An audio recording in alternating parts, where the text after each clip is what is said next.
जय श्री कृष्णा। ज्येष्ठ मास कृष्ण पक्ष की जो एकादशी आती है उसको दो नामों से जाना जाता है। एक अचला नाम से जाना जाता है और दूसरा अपरा एकादशी के नाम से जाना जाता है।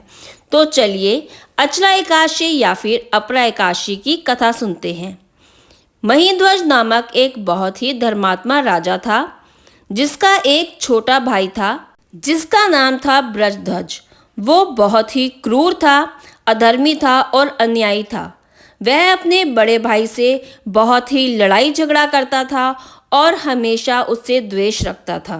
ब्रजध्वज ने एक बार रात्रि में महीध्वज अपने बड़े भाई की बहुत ही क्रूरता से हत्या कर दी और क्रूरता से हत्या करने के पश्चात उसकी जो देह थी उसको वो जंगल में ले गया और जंगल में एक पीपल के वृक्ष के नीचे उसकी देह को गाड़ दिया। मृत्यु के उपरांत महीध्वज नामक राजा जो था वो प्रेत आत्मा रूप में बदल गया और उस पेड़ पर रहकर उस जंगल से जो भी मनुष्य आता जाता उसको वो डराता और उत्पात मचाता। अकस्मात एक दिन धौम्य नामक ऋषि उधर से गुजर रहे थे। उन्होंने अपने तपोबल से प्रेत से पूछा कि भाई तुम इतना उत्पात क्यों मचा रहे हो, इसका क्या कारण है। तो प्रेत रूपी उस राजा ने अपना सारा वृतांत उस ऋषि को बता दिया। ऋषि ने प्रसन्न होकर उस प्रेत को पीपल वृक्ष से उतारा और उसको बताया कि तुम्हारी जगह यहाँ नहीं है, तुम्हारी जगह परलोक में है। तो उस प्रेत आत्मा ने ऋषि से हाथ जोड़कर विनम्रता से पूछा कि इसके लिए मैं क्या कर सकता हूँ कि मैं परलोक चला जाऊँ।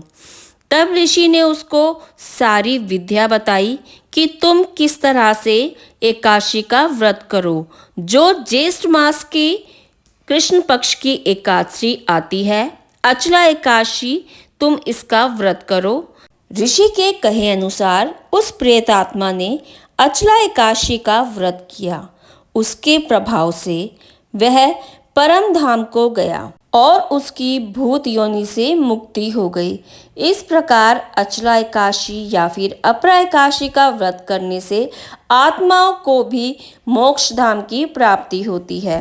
हमारे सनातन धर्म में मोक्ष धाम की और मुक्ति की बहुत सी कथाएं हैं, जिसमें से अपरा एकादशी का व्रत करने से मोक्ष धाम की प्राप्ति होती है और भूत योनि से छुटकारा मिलता है। अपरा एकादशी वाले दिन सुबह जल्दी उठना चाहिए और सुबह नहाने के पानी में गंगा जल, तिल या फिर आंवले का चूर्ण डालकर नहाना चाहिए। नहाने के पश्चात आपको सूर्य देव को अर्घ देना चाहिए।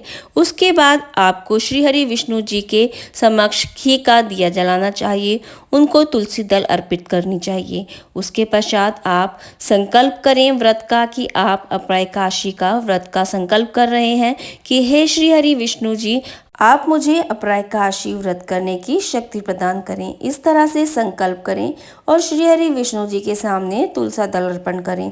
उसके बाद आपको पूरे दिन निराहार रहना है। आप अगर चाहें तो बीच में सीजन का फ्रूट खा सकते हैं। आपको केला नहीं खाना है। इस एकादशी के व्रत में केला नहीं खाया जाता।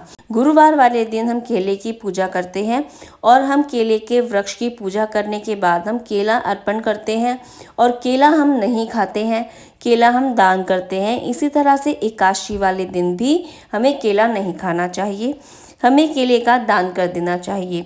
तो आप सीजन का और कोई भी फ्रूट खा सकते हैं और आपको केला नहीं खाना है इस दिन। अपरा एकादशी वाले दिन आपको क्या खाना चाहिए और आपको क्या नहीं खाना चाहिए, किन किन नियमों का पालन करना चाहिए, इस पर मैंने एक और वीडियो बना दी है। आपको वो वीडियो भी जाकर देख लेनी है कि किस तरह से अपरा एकादशी का व्रत रखना है। तो चलिए फ्रेंड्स, अगर आपको मेरा ये वीडियो पसंद आया है तो please like, share and subscribe ज़रूर कीजिएगा। इससे हमारा हौसला बढ़ता है और हमें पता लगता है कि आपको हमारी वीडियो पसंद आ रही हैं। तो जय श्री हरि मित्रों, आपको अपरा एकादशी या फिर अचला एकादशी की बहुत बहुत बधाई हो।